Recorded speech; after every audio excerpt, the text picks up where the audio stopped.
The Mendon-Honeoye Falls-Lima Sentinel welcomes you to this edition of the Mayors and Supervisors Weekly Update, brought to you by... Each week, our community makes history. Each week, you make history. And each week, there's only one source to turn to for the first take on history. You know what that is? Subscribe to the Sentinel right now to discover the history being made in your own backyard. The Mendon-Honeoye Falls-Lima Sentinel. More than just your news, it's your history. Hey, welcome everyone to this week's version of the Mayors and Supervisors Update. I'm Chris Carosa, publisher of the Mendon-Honeoye Falls-Lima Sentinel, and each week we bring you the goings-on from around the towns and villages that we cover in our paper. This week we'll be starting off with Mike Falk, Town Supervisor of the town of Lima. Hey Mike, what's cooking in Lima? Hey Chris, thanks for hosting us again. The Livingston County Board of Supervisors supports the recent passage of the Honoring Our Promise to Address the Comprehensive Toxins, or PACT, Act by the U.S. House of Representatives. This act makes significant progress toward increasing access to Veterans Affairs, healthcare, and disability benefits for veterans that got exposed to airborne toxins during their military service. There's also money in there that helps the counties to provide veteran services, so a win on many levels. The Livingston County Veteran Services Office is now requiring additional staffing, so if someone out there is interested in applying to be a VSO, you do need to be a veteran. Livingston County residents get preference, but you do not have to be one. And it is up on the county website. Livingston County did take the next step toward countywide high-speed internet. Round 3 for Livingston County has been applied for in partnership with Empire Access again. This is a U.S. Department of Agriculture grant program. The way that we have it structured, Livingston County does not want to own the infrastructure. So we're partnering with Empire Access. They apply for the grant. Livingston County supplies the matching funds to get the whole thing going, and then someday we'll get paid back. So for those of you in Livingston County, anywhere in the town of Lima, please go to empireaccess.com and click sign up. It does not obligate you, but it does get your name on the list. Livingston County Sheriff's Officer, Deputy Mike Wade, has been nominated for a 2022 RISE Award, R-I-S-E. For life-saving measures he performed after being dispatched to a small child that had been accidentally struck by a lawnmower and critically injured. Community voting is required for him to win the nomination. Or the award. So it started March 7th and it ends March 18th. And you can help Mike to actually finish this. I have posted the complicated URL on our town website under a supervisor's post. So go to lima-ny.org and you'll see the entire thing. The interesting thing is that these awards are sponsored by Axon Corporation, A-X-O-N, and if you don't recognize the name, they are the people that actually make the tasers. So hit the website and you can go in and vote and try to help Mike over the top. Lastly, we did have a joint meeting of the town and village of Lima boards this past Tuesday. We discussed a great many things to do with the park, ambulance coverage, and even the shared water agreement we have for District 2, which runs up 15A, talked about the village's budget and dog control and such. If you would like to see the entire thing, the village was the host on this one, so they'll be publishing the minutes on the village website. And that's all I've got, Chris. All right, great. Thanks, Mike. Eileen, how's the village of Scottsville doing? Are doing very well. Thanks, Chris, and glad to be here. In Scottsville, the 22-23 village budget was passed at the recent Board of Trustees meeting held on March 8th. So that's all set. We're all set for the coming year. There will be a treasurer's meeting, though, on March 15th at the municipal building at 6 p.m. and this is an open meeting. Also on the 15th, it's the village election. So the village election will be held in the senior center in the municipal building. Voting is from 12 noon until 9 p.m. Please take a little time out of your day to come and vote.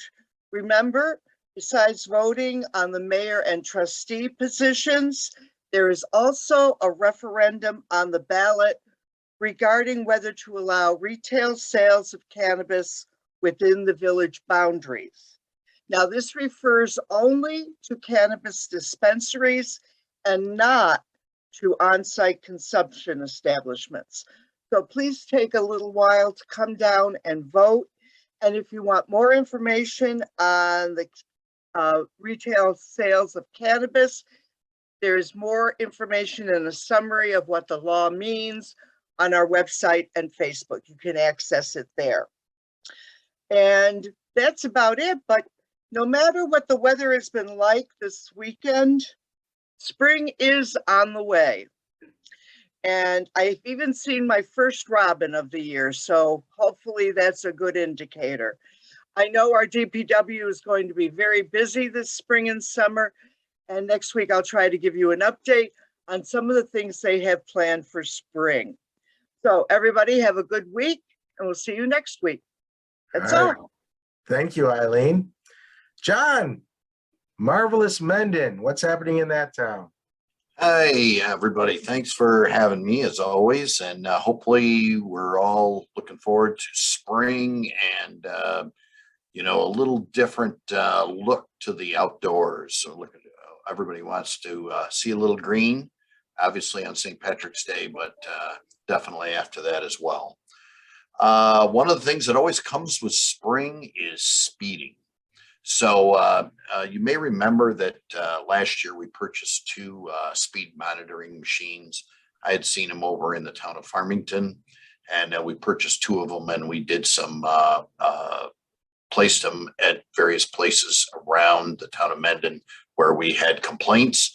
So our highway superintendent, he felt that it would not would affect the long-term use of them if we put them out while we were still in snow and sleet and salt season and that type of thing. So we stored them for the winter, and I'm sure we'll have them out here once the weather breaks for good. So I just want to remind everybody to slow down, be careful, please obey all speed limit and traffic signs. Let's see, we opened our bids for the Military Memorial and Spray Park on Tuesday, and those are the bids are being compiled by our town engineer, and they check the references and make sure they have all the proper insurance and bonding and that type of thing. So I will be hearing from them shortly. We have a town board meeting on March 14th, at which time we will most likely schedule an additional meeting on March 21st to go over the bids and accept a bid for the project.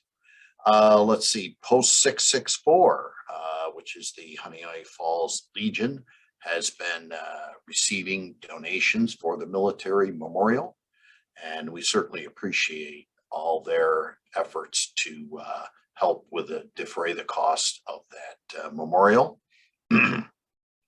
Anybody who's interested in donating can contact Post 664.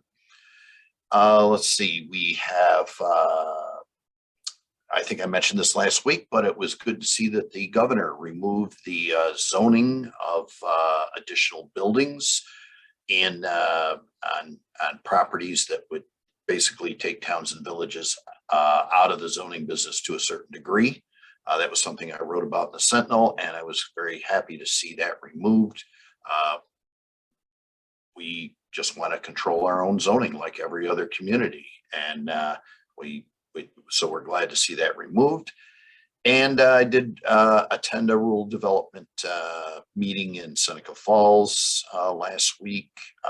Unfortunately, there weren't a whole lot of options for the town of Mendon, but I did go there and hear some of the things that are available. So we continue to look at various grants and things like that that are available. Unfortunately, due to our median household income, we do not qualify for a lot of these types of things. So happy spring to everybody, and we look forward to our next Sentinel interview here, where we'll all be outside in 75-degree weather. All right. I got to pick it up for Jerry this week. Yeah, right.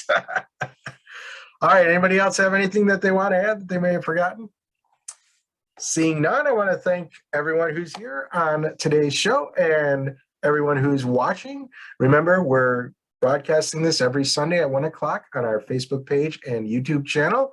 If you missed that, you can always catch the replay, or if you prefer, you can read the transcript every week in the Sentinel. So that's all for this week. Bye-bye for now. Bye, everyone.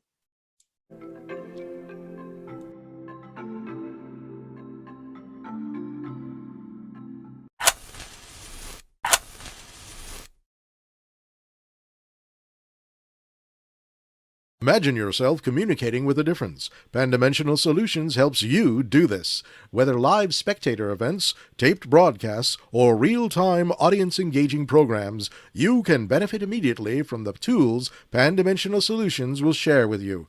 Do you want to make a difference? Contact us at pandimensional.com.